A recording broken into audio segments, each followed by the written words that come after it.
We're back. Interjections episode 133, Scudetto episode 21.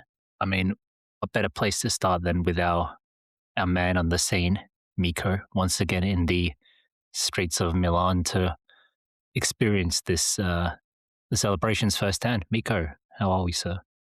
Yes, good evening, sir. I'm here in Milan, indeed, spending my beautiful afternoon after the feast from yesterday's evening.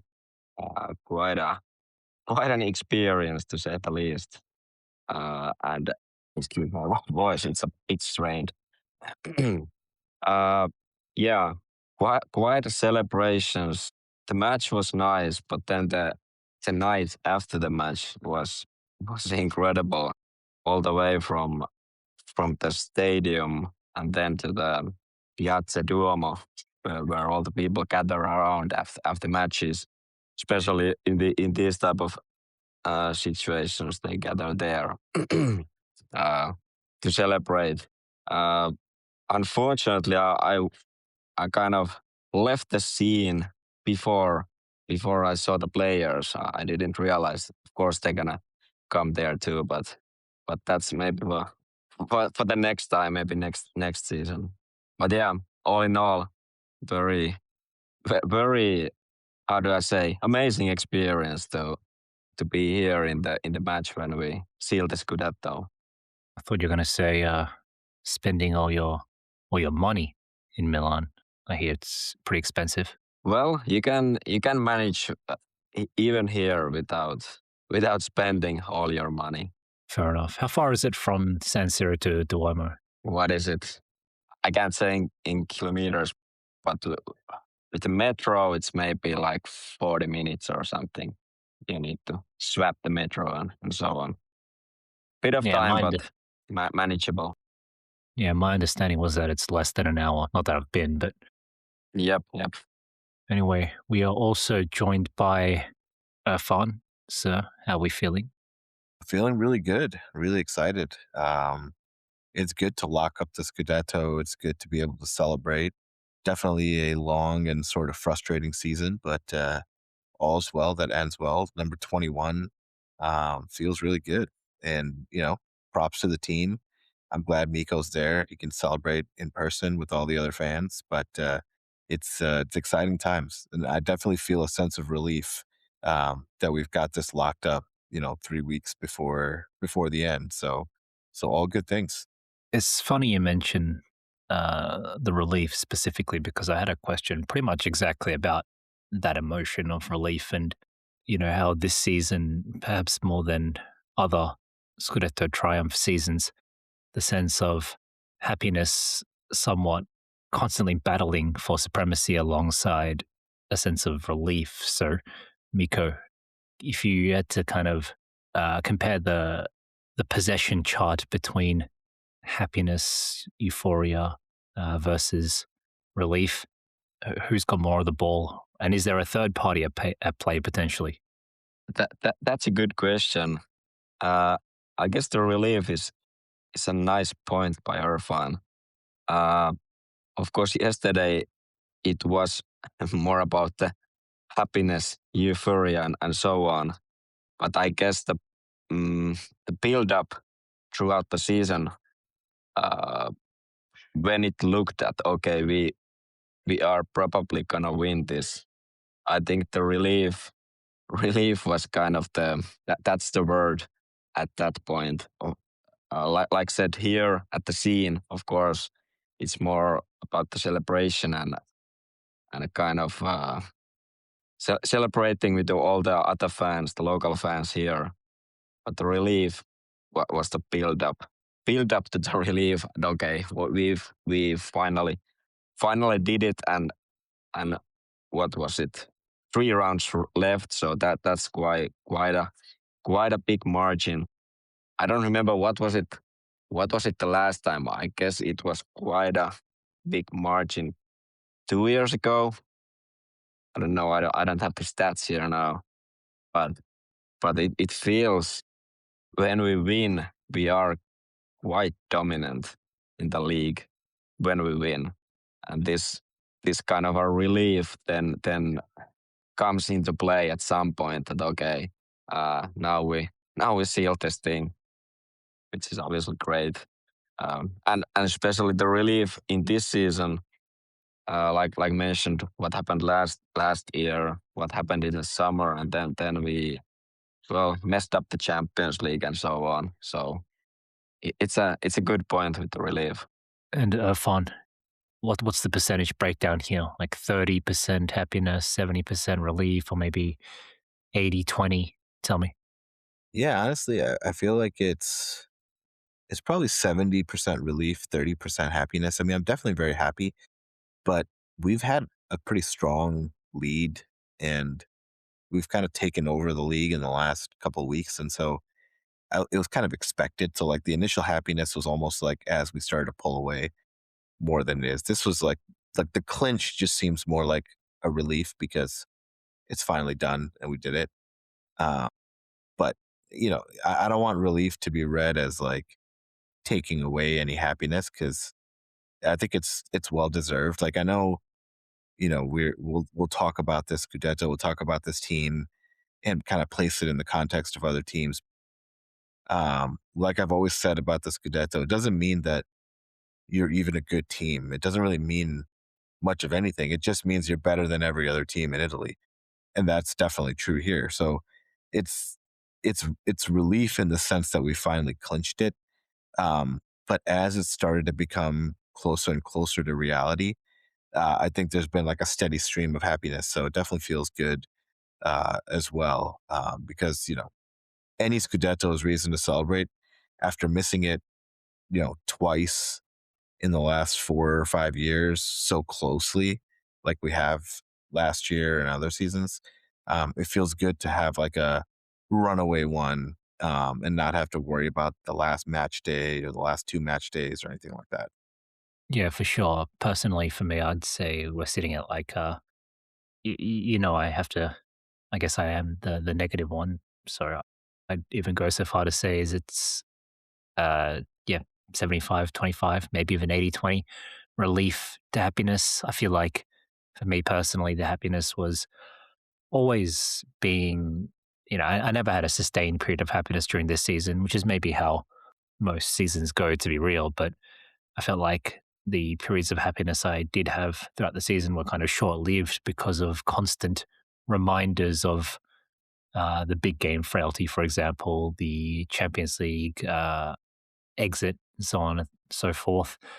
So, yeah, it's a massive relief to get her over the line. And you're right, the happiness came from not so much sealing it, although, like, obviously, look, in the moment, every Inter fan's happy, got a smile on their face, got a big smile on the inside too. But I guess the real kind of uh, enjoyment was felt when we saw our opponents stumble, when we won those games a few weeks ago, really, when I think against Roma, that was a huge win, for example. That one felt monumental at the time towards the title, maybe even more so than today's match or yesterday's match, which was comparatively a formality in some sense of the word.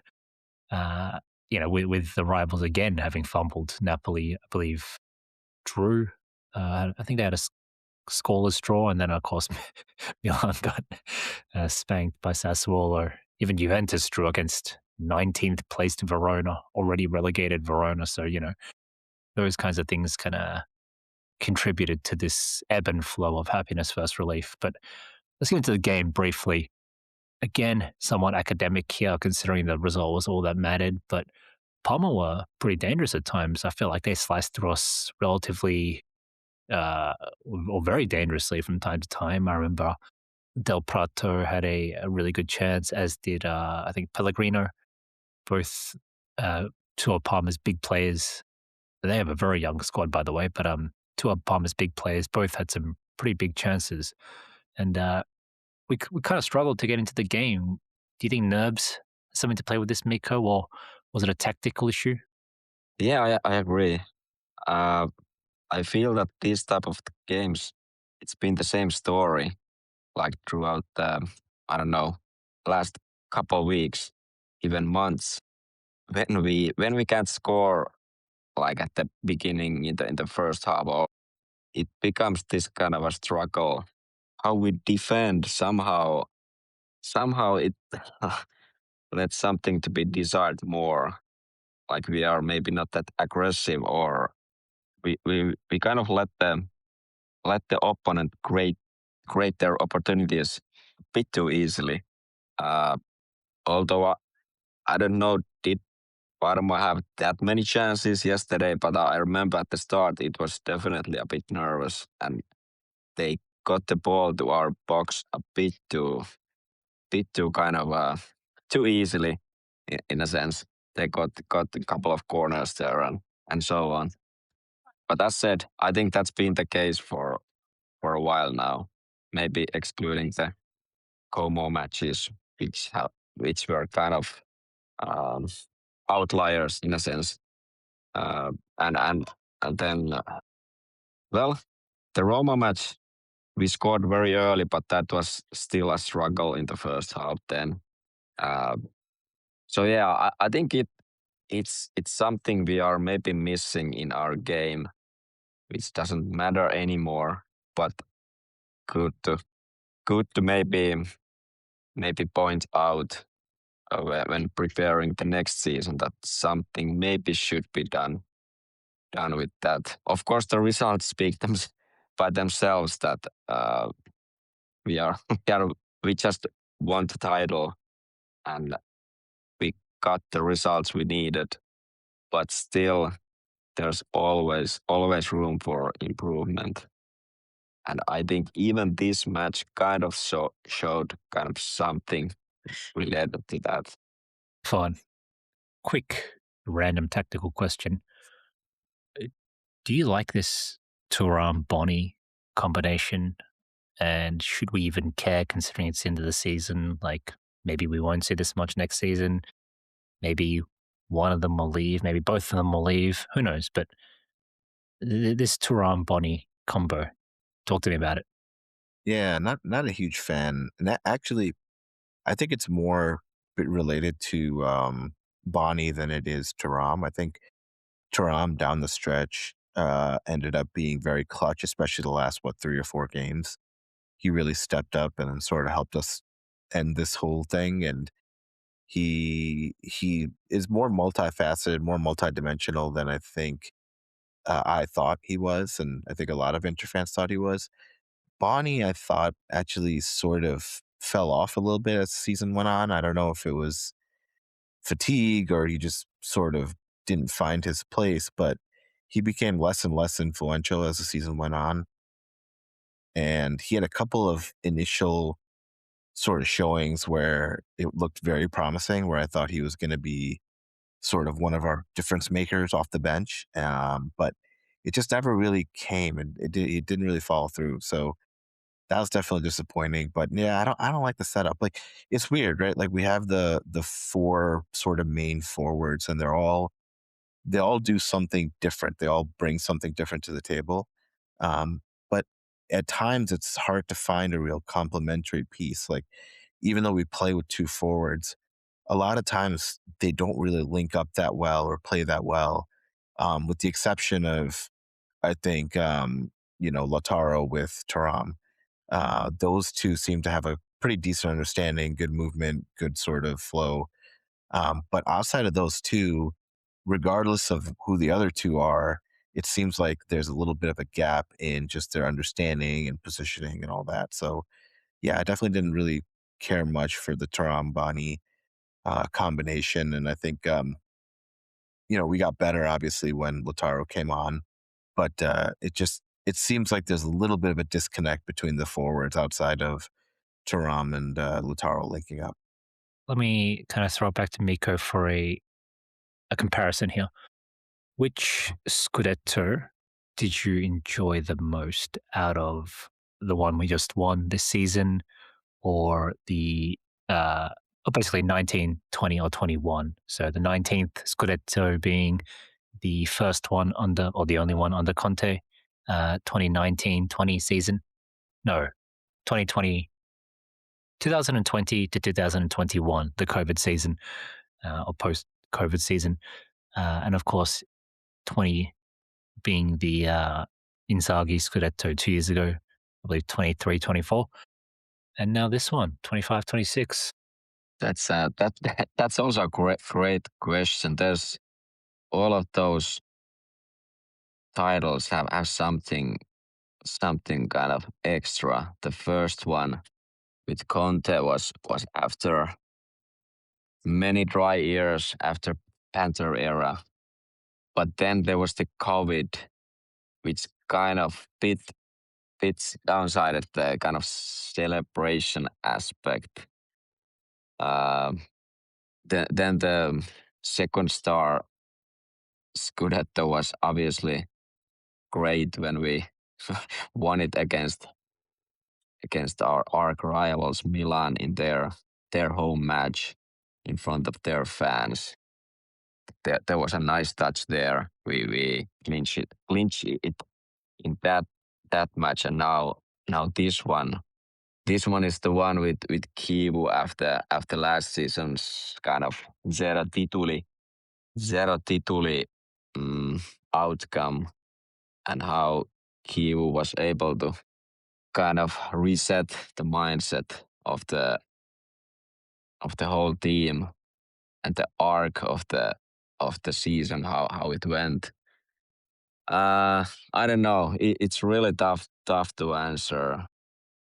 I would probably say the first of those, just because of the dry run we had, or the dry spell we had before that. I gotta go with that. Yeah. I know about dry spells only too well. No, I'm joking. No, that'd be Irfan as a married man. Irfan, your turn. Did you did you did you enjoy the long release after the extended dry spell, or was it the emphatic domination of the Seconde Stelle, or was it? I don't even know what do you even call this one. The kind of like couldn't get it up in key moments, but still got over the line of this season. Which of the three Scudetti was your favorite? Yeah, I think Mikko makes a great point, and you stressed it too. Like the Conte Scudetto just was so nice because of how long it had been. But it was not. It was number 19. I kind of felt like number 20 was awesome, just because we, dominated the league. We beat Milan, and we kept beating them that year, right? Like that was the year. Oh no, wait, that wasn't the year. But we just like That was it was the okay, it was the year, yeah. So we kept beating them. So like that was great. And then the fact that that was number 20, so we got the second star on the kit, that was huge too. So that one was really nice. And we had had like a close call the year before, so there was still sort of a bad taste in the mouth for that. So I think it was number 20 for sure. As good as the Conte one was, I didn't really like. I don't know. I didn't really like us under Conte. Like it was grit, sure. It was a lot of grinta, but like it wasn't like we played, great football, and Lukaku always irritated me. And so this one with the first one under Inzaghi, the one where we won number 20, that one definitely I think felt a little bit better. Also, just the way we won it and how dominant we were during the whole season. I think we had like a plus 70 goal differential or something crazy like that. So, and we had by far the best defense in the league, which was really impressive too. So, yeah, I think that one was just really, really just like fulfilling. Just it felt really good. What about you? Yeah, I'm inclined to agree. I'm going number 20 because yes, it was a Seconda Stelle, and I think the kind of dominance over Milan, it culminated in that season with the 5-1 victory and the 2-1 victory to seal the Scudetto in the Derby, and and those victories carried on from the season before. The season before was when we, beat them in the Supercoppa, in the league, and knocked them out of the Champions League and so on. And so, yeah, the victorious Derby form continued into the Scudetto season. Uh, I will say look, that season we had that kind of, I don't know if it was an early exit because it was I think it was the first knockout round or maybe the round of 16. I can't remember, but we got knocked out against Atleti on penalties. You know, losing against a team like Atleti on penalties is not the end of the world. I felt like we saved some face in the early Champions League exit, and that was following the final run where we lost to Man City, right? I think we fell short of expectations in the Champions League that year, but yeah, the way we rebounded with a vengeance in the league by just demolishing everyone with such conviction as well. That was probably the, the the strongest interside potentially in my time supporting the club. I felt like other than other than Treble Inter, of course, but one of the best playing and most convincingly effective inter teams I've seen in my life. You know, not only was the team holding its own against big European powerhouses and obviously playing convincing football locally, it was, I think, the culmination of the best of Inzaghi, you know, the free flowing kind of vertical approach where you've got these centre backs pushing upwards, the wide centre backs, and becoming part of the attack, the midfielders dropping deep and switching positions, and the fullbacks running rampant down the flanks and so on and so forth. So I felt like that was kind of Inzaghi at his best, and uh, it culminated in just a incomparably dominant showing in the league stage. So I'm going with number 20. But tellingly, no one has chosen this season. What was it about this season of fun that prevented it from being your choice? Um, Honestly, this season it was very unexpected. Like we'd have to roll the tape to go back to kind of what we all predicted going into the season. But with a new manager, and just our overall performance and the key injury to Lautaro down the stretch, and Dumfries was missing for a long time, and we were so reliant, like sort of one dimensional at times on DeMarco as well, and Hakan being injured again. Like I don't know, this season was like it was more of like a battle that you sort of ended up winning. It was like a war of attrition, really, in the entire league, where no one was just sort of coming out and claiming it, and then we ended up doing it. It didn't have a lot of sort of key signature moments, and I think we also suffered from the fact that we probably had some low expectations going into the season, and so it was almost like sort of we ended up in like week what, like 25, 26, and we were like, wait a minute, we're about to take this, like we're about to end up winning this, and it was before that it was sort of a bit of a slog, where even when we were on top of the league, we weren't really on top for any sort of authoritative capacity. So I don't know. I also think that we need some time to sort of soak in and analyze this one. I think there's a lot of very impressive things about this Scudetto. Like, for example, the fact that we did overcome so many injuries, the fact that, we had a lot of sort of off field drama with Bastoni and others happening at the same time. We had a rookie coach who basically had, 7 games under his belt, 17 games under his belt. All of it, we made almost no significant investment in the club. We dealt with like a very obviously declining goalkeeper, and kept him on the pitch, which probably tangibly cost us some points. So, it was an interesting season. It was almost just like a slog. It was like it just I think the relief comes from the fact that it was just such a battle, sort of throughout. And I think that's what kind of prevents it from getting up there. But more than this Scudetto not being good, I think it speaks to the other two being overly impressive, because like we talked about, like the Conte one came after such a long period of time of Juventus dominance and us like not even really being close. And it kind of ended the initial sort of banter era. Like I know, Spalletti deserves a lot of credit, but it was basically that Conte Scudetto that kind of did it. And then the 20th one, like we talked about, was incredible because of how dominant we were, how often we beat our rivals, and it just felt really good to have that sort of in our hat. This one is like almost a little bit more like a run of the mill Scudetto. Like I said, there's a lot of interesting storylines, but there was nothing like spectacular about it. Like it didn't break like a huge, dry spell. It didn't like, it wasn't like a signature sort of, number 20 or number 10, number 15, like anything like that.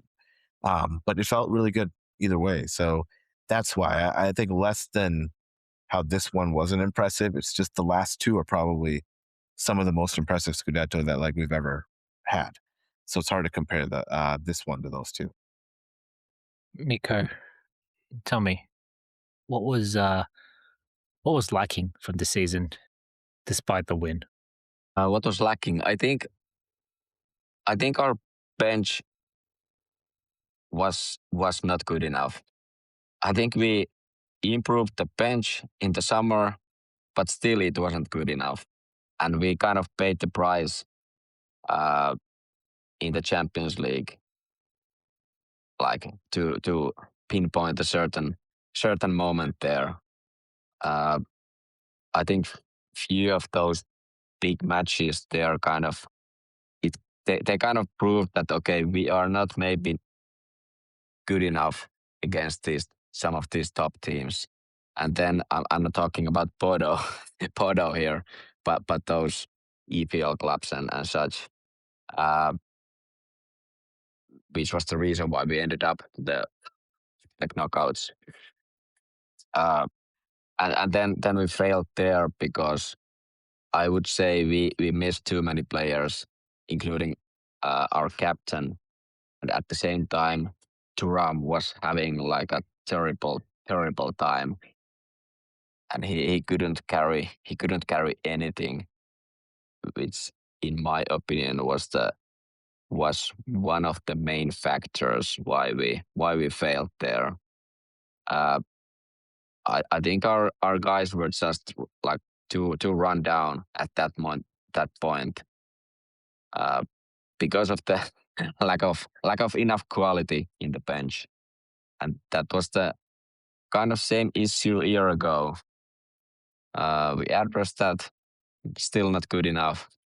Uh, and I don't know, maybe Kivu's him being such a kind of new guy in the professional coaching, maybe that had some effect in some moments, some big games. Maybe he couldn't manage the situations optimally, and maybe we kind of lost our way a couple times because of that. Uh, but yeah, mm, I guess those are kind of the main points. There's questions I want to ask you guys about Kivu and how we rate his work this season, and I guess kind of look at the ups and downs. But I want to hold off on those questions at least for this week. We've got a cup final in 1.5 weeks as well to play, so I at least want to get until the end of the season to get some more, season rating type questions.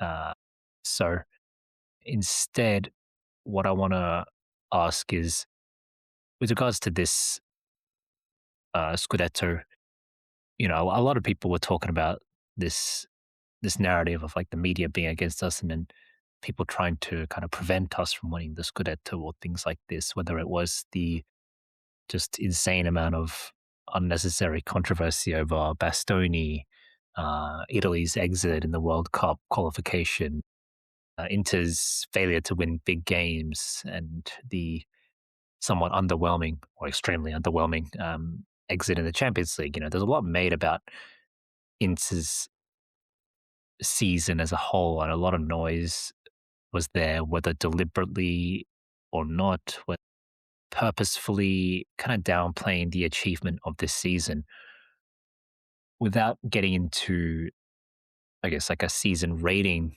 kind of discussion, how much, I guess, how much does that weigh on your mind? You know, the fact that there was a lot of noise. Does it make the Scudetto sweeter, Mikko, or do you kind of agree with some of the criticisms there? And do you feel like it is somewhat, I don't want to say soured or ruined or tainted in any way, because I don't think those things are true, but is there somewhat of an asterisk next to next to the Scudetto? Me, no, no. This is a totally legit Scudetto title win. Uh, I agree that this all kind of drama around or off the pitch and around Inter probably affected somewhat. Uh, but I kind of I gotta say I maybe enjoy it even more that we win it after or this kind of shit stirring all over the place. Conte and Allegri kind of starting their mind games or media games right from the before the season even started by not setting kind of any objectives or their objective not being a title win, and then Inter with a rookie coach does that, and then the rookie coach pulls it off against these kind of veteran or guys who have seen it all, win it all. Uh, to me, that kind of brings me a certain level of satisfaction that Kivu was able to do it, and Inter was able to do it. Like in Inter, we had the best team. I guess we could say we had the best team, but it was not in a state after last season and after summer that like any coach could have won it. But Kivu, despite being this rookie, I think he's such an incredible kind of character that he was able to, like I said before, he was able to do the reset on the team, and I'm just very satisfied with the outcome of this all. That's a great point, and I want to actually toss this over to Irfan and kind of address what Miko was saying regarding Kivu's presence, because Kivu's influence and his guidance, his approach to managing the team, I guess his approach to being like a friend to the players compared to being like a disciplinarian or a taskmaster like a Conte. You know, there's a lot of, obviously Kivu, his name will be, or it's inextricable from this title. And yet, for some reason, I don't walk away from this title feeling as much like aura from him as I did from Inzaghi in the first season or two, even though, yeah, even though we didn't win the Scudetto in our first season under Inzaghi. Maybe it's because I don't know what it was. I don't know what it was. It can't surely be just the big game performances or the Champions League performances. But Irfan, firstly, why am I guess, having a harder time warming to Kivu compared to Inzaghi after their debut seasons, even though one as an underdog comparatively won the league where the other did not. Yeah, I mean, you say it's not because of the big game results, but I think it is, man. You've been kind of harping on that the whole year. Every time there's been a match against a major club in Italy, mainly Juventus and Milan and Napoli, and then every time we faced a major club in the Champions League, and even a not so major club that bounced us in the Champions League, it's hard to get that taste out of your mouth in particular. And I get that. I do. Like, as much as, I think you dwell on it, I know it's important as a fan, and I know it's important to a lot of fans. So but I don't think you should underestimate. I think that's probably one of the biggest reasons why you do feel that way.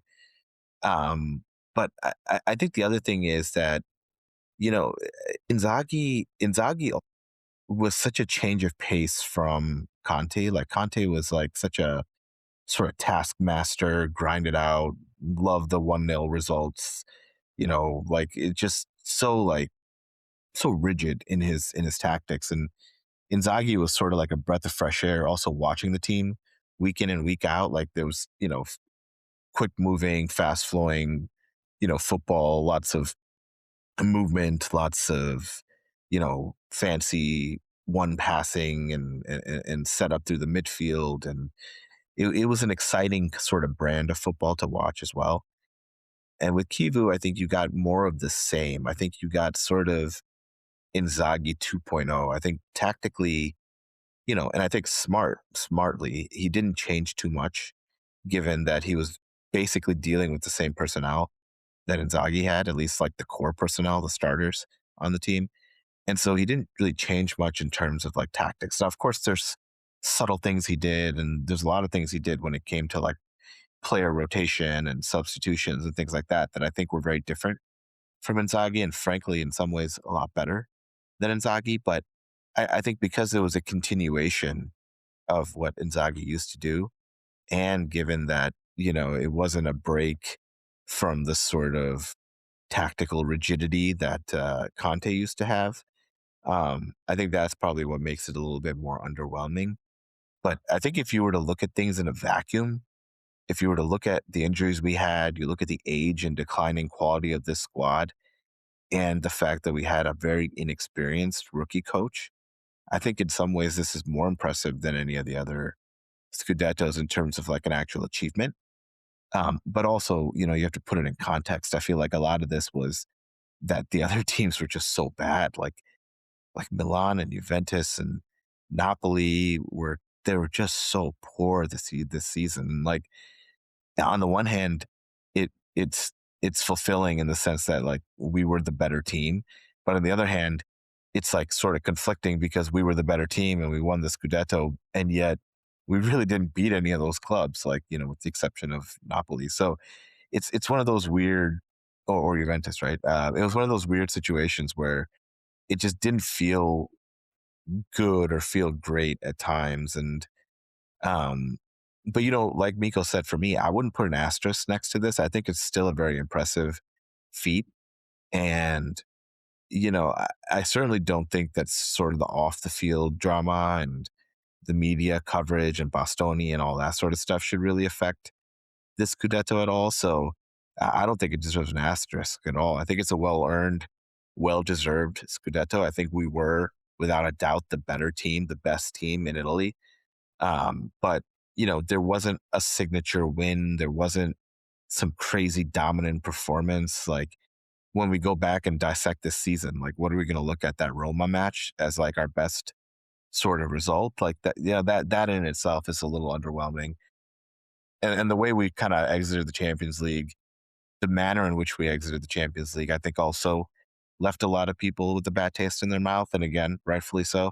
So I think you have to put all that into the context of when you evaluate the season. But I actually think Kivu deserves a lot of credit. And I think we also have to like think about him in the context of the expectations that we had. Like how many of us were happy when he was appointed our manager? I mean, we have to go back in time to think about what that was like and how we felt in that moment, because it was extremely underwhelming. It was almost like a sort of throwaway hire at the time. I remember talking about it and we're like, we can't believe that this is what we ended up with for a club of our stature. So it's, you have to kind of put it in that context. So in that sense, I do give Kivu a lot of credit. But yeah, the excitement and stuff isn't there because it's seen as more of a continuation of what Inzaghi used to do. Interesting takes. Interesting takes. Wrong, but interesting. No, I'm joking. Very agreeable for the most part, I think. And I think what you're saying about the lack of a signature win is probably it. To be honest, I feel like the kind of strange, slightly arbitrary way I'm looking at it is like football is kind of like a dynamic range of emotions, high highs and low lows, and maybe this was just more like a, rather than going from then occasionally peaking at extremely high highs, it just kind of maintained a steady 7 out of 10 from start to finish. You know what I mean? And then we just accumulated a lot of points in that manner by just racking up satisfactory win after satisfactory win. Even if we did omit those those moments of euphoria by beating the Milans and the Juventuses, although we did beat Juve, but you know what I'm saying. Anyway, Mikko, question for you. Kind of going on, I don't mean to harp on too much about this. I don't want to call it a hang up, but there's still a little bit of reservation there for me regarding the coach. But after this Scudetto win, and again, maybe things will change in between now and the end of the season. Again, we may potentially win a domestic double, of course, but insofar as things are now, how convinced are you in this Chivu project? How convinced are you in his acumen as a manager? Super convinced yet, but it's because what Irfan said quite well about this Conte versus Inzaghi and then Inzaghi versus Chivu, that it's all the same, and he said it himself that he didn't want to change anything. I think we tried something in the summer. We tried something, and it totally didn't work. So we just kind of leaned back to what the team knew, how to play. And we continued with that. Maybe a few adjustments here and there, but it's mostly all the same. And I think that's the kind of defining factor how it's gonna be with Chivu. We're gonna talk about the summer market. We're gonna talk about the summer in general later in the episodes, not now. But I think it's going to be very, very kind of defining summer, especially for Chivu, or Chivu's kind of inter project. How it's gonna be with him? What kind of coach he is? Can he take these steps further to cement himself? Like the Scudetto in the first season is obviously it was above the expectations, but it's still built on the same foundations he inherited from Inzaghi. So what And you're saying is he's basically Arne Slot. I don't know, maybe, Benefiting from but Jurgen Inzaghi Klopp's title-winning side. in a sense, I've seen these comparisons being made, and well, if we want to continue that, I would really hope to have have the summer market Slot had after his title, which I very much I'm sure we are not going to see that, unfortunately. So Kivu has a lot of things to learn still, because he's such a young as a manager, and then coming to kind of coach at the top level, like at very top level, it's very difficult. But of course, his experience from being a professional player at that level helps a lot. He has kind of proved his worth to some capacity in this season already, but the next season will be very interesting with him. No love and for the his lieutenants, who I'm sure are just incredibly qualified. I'm talking about Kolarov and Palombo. I'm sure yeah, these two are just tactical geniuses at his ear, no, whispering key insights about the opponents. no comments on that. Can't comment that, but we need to remember, it was Inzaghi's this tactical coach how do you call it? Is it Czechy? A Yeah, Czechy Czechia. who stayed, who didn't leave with Inzaghi to Al Hilal, but he stayed, and he commented also after the match yesterday. Oh, he didn't want to leave, and he stayed with Kivu, and Kivu was happy to keep him and so on. I think he played, of course, or plays a crucial part in this project as well. Not just the assistant coach. I'm not like totally sure what are their responsibilities, but I would say this tactical coach is probably even a bigger kind of factor here, and in that sense, uh, I'm kind of hopeful that what they will cook for us for the next season. Yeah, I'm not getting my hopes up on what fucking Palumbo is cooking for me next season. But let me kind of hit you guys with a quick fire question here. Rank in order of what was the most or what was the greatest factor in our Scudetto winning campaign. Irfan, you first. These are the choices. 1 or A, the opponents being retarded. B, the Kivu effect. C, individual performances from players or just, the players or individual performances from certain players. A, B, or C. Or rank them, in order of most influential to least influential. Yeah, I'll go with A, C, and B. Um, wait, A was the other teams being retarded, right?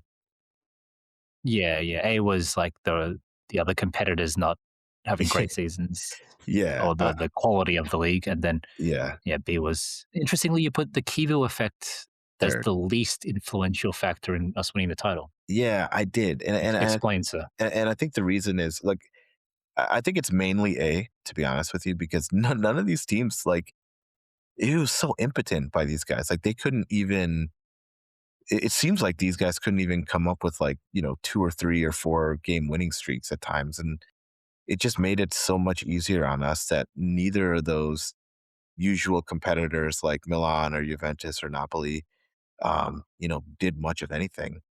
And that I think was probably the single biggest factor, because like where we are in terms of points and all that, like it's not crazy impressive. I mean, it's pretty impressive, but nothing unheard of. And obviously, them being bad also, helped with our point tally. The only reason I would say individual performances to me were more impressive than the Kivu effect is because it's hard to ignore that DeMarco had a historical season, right? Like he set the Serie A assist record, and he'll crush it if he plays any of the next matches. But he kind of beat it pretty easily, and so I think his performance definitely stood out. And to me personally, I think at the beginning of the season and at the end of the season, Thuram was a huge factor in carrying us at times. And the return of look, I mean, the start of Lautaro, like the mid-season he had before he got injured, was huge, and as was Hakan coming back. So this season, it really did feel like rather than finding multiple different contributors doing a really good job, it seemed like we leaned on a few players to really deliver almost like transcendent performances. And so for that reason, I think I would give the edge to individual performances over the Kivu effect. And again, I think the Kivu effect suffers from the fact that it was basically a continuation of the Inzaghi system. So it's hard to it's hard to claim that he did anything tactically that sort of put us over the top this season. Um, though obviously he deserves credit for some of these players, overperforming expectations. But I think you have to give it to the players first. So yeah, I think the level of competition was still the most deciding factor, followed by individual performances and then the Kifu effect. Mikko, your turn. Yeah, I'm not gonna play this game. Downplay our efforts by putting it our opponents being bad. Even though it is true they were bad, but I'm gonna go with Kivu first. Like I said, and I've been saying, the way he did this reset, the way he has managed the team, how he has enabled the players to kind of find themselves again after this terrible last season with nothing to kind of no titles, no wins, just losses all over the place. Uh, the Club World Cup, it was such a mess that you really need to have the man management skills to be able to get the guys back on track, and that's what he did. And I'm putting a lot more emphasis on that than I'm kind of putting it in a way that he enabled our players to have these individual contributions being so good. So I'm gonna go with, what was it? BAC. So kind of other way around than what Irfan had. Interesting take. Maybe comes as a bit of a shock that I'm going with. I'm actually going to go with the same ranking as Mikko, and I'm going to put Kivu's influence as the greatest factor. And I'm also going to then rank the quality of opponents as the second biggest factor here. I'll explain my decision by saying that, well, let me kind of preface my decision by saying that I'm still kind of unconvinced. I think it's like, despite, I guess the way I posed the question to you guys, I'm still not even convinced by the question myself, to be completely honest. I mean, on one hand, Kivu is, as mentioned, the biggest the factor to me. At the same time, it's like you kind of give him credit for not doing much. You know what I mean? Like, it's a conscious decision to be as hands off as possible, and you can kind of applaud the decision or rate the decision highly to be as hands off as possible in some regards. Like tactically, for example, and to enable the players to find the form and all this kind of stuff. At the same time, then I guess, can you give that much credit if someone comes in and does not really do that much themselves in the scheme of like making notable changes? Do you know where I'm coming from? Having said that, at the end of the day, it was on Kivu's shoulders. Kivu could have come in, and as we talked about earlier in the episode, he could have come in and he could have cracked the whip. He could have been like, "All right, you losers, fucking snap out of it. We got to go." He could have been hard. He could have been more unpleasant, like Conte. He could have been very negative in his approach, like Allegri, and kind of had us sit deep and uh, and um, and play really pragmatic, results focused football. But he didn't, and all this was a conscious choice, even if the choices he made were extremely close to what Inzaghi was already doing anyway, right? So at the end of the day, even if even if he was kind of just agreeing with what Inzaghi was doing as such, to agree with something is still to make a decision to agree.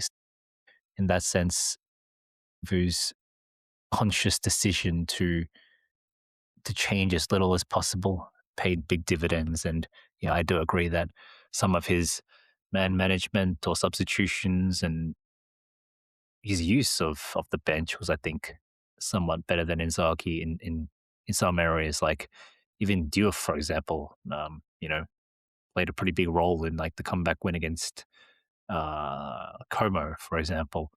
Zielinski, who was practically in the trash with Inzaghi, became a very, very important player for a long stretch of the season. Players like Pio and Bonnie were given legitimate chances and both contributed what's the word I'm looking for? Kind of inconsistently, as you might expect for young players, but they still contributed concrete amounts towards this Scudetto. So, yes, to my own surprise, I am going to give Kiwi the nod here as the most influential factor in winning the Scudetto. And then, yeah, you can't ignore the fact that these rivals are just shit. Like, I've never, like, last season's Napoli was shit as well, in my opinion. McTominay had a great season. Ongisa had a great season. Lobotka had a great season, but I do not rate this Napoli side that highly, right? I think pound for pound, even like the fucking Mazzari Napoli was probably had more players of individual quality in terms of that team had Cavani, Hamsik, and Lavezzi, right? They had many other reliable fill-ins like Gokhan and Christian Maggio and Campagnaro, Paolo Cannavaro, whatever. Point is, I don't rate this Napoli that highly, and people say that this Inter side winning the Scudetto is one of the weakest sides to ever win the title.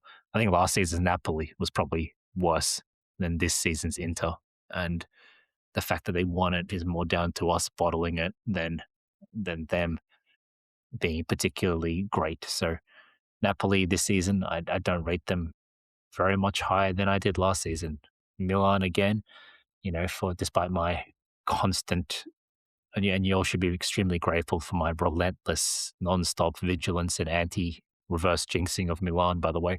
But Milan is a pretty fucking mediocre side as well. They've got some good players, obviously. They've got some potential, and they've got a coach who knows what he's doing. They've got the most winning coach in the country right now in Allegri. So they're not without their merits, but they failed to kind of maybe Allegri's just fucking washed, guys. I don't know, but they failed to really build upon any kind of foundation. They had like the most unconvincing, unbeaten streak of all time when they went like 20 games without losing, but probably deserved to lose like 6 of those games, and only managed to avoid them due to like last minute equalizers and so on. But Milan were underwhelming for me, to be honest, and Juve were a bit of a basket case. Spalletti has somewhat righted the ship, but I still think this Juve side is riddled with trash players, be it Lloyd Kelly or Gatti or Di Gregorio or, Koopmeiners is playing as a fucking centre back. This Juve is still not even fit to lace the boots of the Juve under Conte in 2017 or whatever, 2015. Allegri's Juve. So I really feel like you can't ignore that factor as well of the rivals not really being able to mount a serious charge or having any genuinely like excellent players or enough genuinely excellent players to make things difficult for us. Look, we're not running long, but I think we should look to wrap this up. I've got only I don't have much for the preview against Lazio on Saturday night. We are traveling to the Olimpico to play Lazio. It looks like a kind of like afternoon game as opposed to an evening game. I mean, when we visit Lazio, we should go there bearing some gifts for them taking some heat off us when they beat Milan a few weeks ago. But this is the first of a double header against Lazio. We play Lazio on Saturday, as mentioned, and then 4 5 days later, we play them in the Coppa Italia final. So this game against Lazio is, I suspect, pretty much a write-off game for both teams. I think it'll be like a real just kind of dancing around the bush, just kind of feeling each other out, you know, you know, in a very tactical kind of approach, and at the same time trying to just rest players ahead of the far more important Coppa Italia final, right? So anything that you want to see here, Mikko, in terms of like lineup? Give me a wish list here. Is it just full? Is it just full shitters or bench? Yeah, definitely. Definitely. We need to make sure that all the guys who are maybe like or have take some knocks are like a bit banged up or anything. I think they need to stay out of this one. Maybe I don't know if Banged up or Lautaro is hungover? I saw whatever. Borrella was on the beers. Yeah, yeah, I saw it too. Yeah, maybe they can skip this one. I don't know what Chivu is going to do.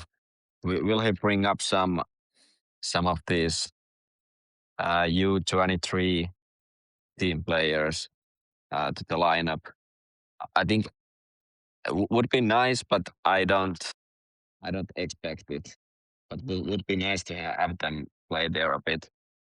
Uh, I I think the philosophy of Inter from now on is more and more about the younger players. So that could kind of fit to that idea a bit. But let's see. I think Pio was taken off because he hurt his back or something. So he was taken off yesterday. Maybe he doesn't play. Let's see. Let's see. But I would play all the bench guys definitely.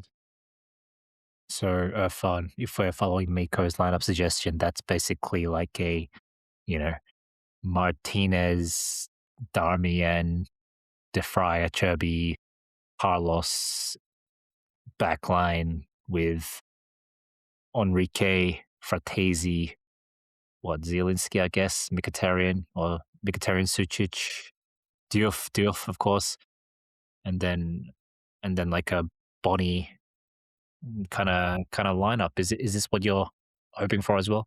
Yeah, I think that's what's going to happen, and that's probably what should happen. And I'm okay with that. To be honest, the starters have earned a break. They should basically be focused on the final. So I think that makes a lot of sense. That's what we'll see. Hopefully, that is what we see. And given the way Kiwu's been, I think that's exactly what's going to happen. I will also say, just like as we close here, that of all the videos that have been coming out of the celebration, like, man, our players are the worst dancers I've ever seen in my life. Like, they should, as far as I'm concerned, they should all be benched because of their post Scudetto winning dancing performances. Like, they look like such just like unbelievable like tools, and I can't believe that none of them have any sense of rhythm or dancing acumen at all. It's been very disappointing to see, I will say. All right, let's wrap up here with just a score prediction each for this game. Irfan, you first, please. I'm going to go with the 0-0 draw to Lazio. And then we'll do the Copa later. But yeah, for the league match coming up, 0-0. Mikko? Yeah, I was about to pick that one too, but let's go with 1-0. Inter wins. Thuram keeps scoring, so we're gonna take that one as well. Thuram comes off the bench and scores the winner. All right, I'm going with a 3-1 Lazio victory here. I'm going to give one goal to Diouf, and then I'm going to give goals to Pedro, Zaccagni, and Isaacson. I feel like there's going to be significant post Scudetto hangovers on the pitch on display. Let's end with a Jay's hot betting tip. And this game will probably be over by the time this episode is released, but my pick is for Everton Man City. Arsenal, despite, everyone talking about fucking, Arsenal bottled it again after Man City beat them, they're still 6 points ahead, having, albeit, played 2 more games than Man City. Uh, but I don't think Man City is going to match Arsenal's record until the end of the season. If they potentially equal on points, and it could come down to goal difference, but I don't think it's going to happen. I think somewhere down the line, Man City is going to slip up. I feel like their run-in is a lot harder than Arsenal's. And so this is where it begins. Arsenal defeated Fulham 3-0 the other night. And Man City will shockingly drop points against Everton 0-0 or 1-1 and give the title impetus back to Arsenal. And with that terrible note, let's end today. Mikko, do us the honors, give us a big Forza Inter and a big Scudetto winning shout. Forza Inter.